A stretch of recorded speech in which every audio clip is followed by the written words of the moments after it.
Elliott Phillips said the budget does very little to deliver the security the community is seeking in these uncertain times. On education, Mr Phillips said the government's mishandling of the situation regarding teachers has left a demotivated, largely ignored and dissatisfied profession, and accused the Chief Minister of arrogance and disrespect.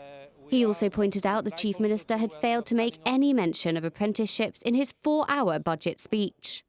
The recent teachers' strike, he said, represented a significant earthquake in industrial relations, although he welcomes Mr Picardoof's commitment to tackle zero-hour contracts.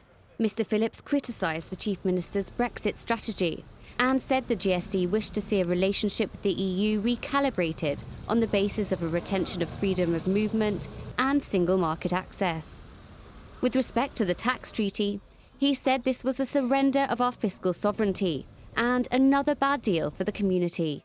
On public debt, he accused the government of creating an impenetrable web of companies and structures to hide what he referred to as the mass of layered debt facing future generations, and said the government had blatantly evaded or refused to answer questions on this. The cost of government to the people is astronomical. According to the book, the estimated cost of running the government is 676 million odd, or to put it another way, £56 million a month, increasing by 8% this coming year alone. The cost of administering this community has gone up 76% since they were re-elected in 2015. £56 million a month and rising.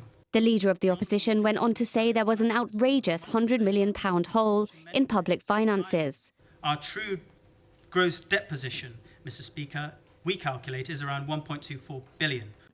He echoed Fabian Picardoof's own words during the 2011 election campaign. Or to put it another way, Mr Speaker, £40,000 debt around the necks of each citizen, man, woman and child. Mr Phillips said housing was the #1 complaint in his surgeries, adding Gibraltar's social housing system is broken. He said recovery of arrears had hit a brick wall and pointed out there were 192 vacant or void properties, with the average time of 6 years before being allocated.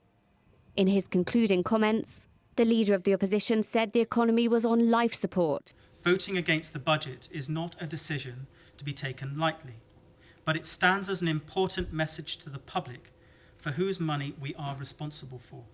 He said the underpinning of public services was being threatened by the government's bad management of public finances, and said the GSD would not support it.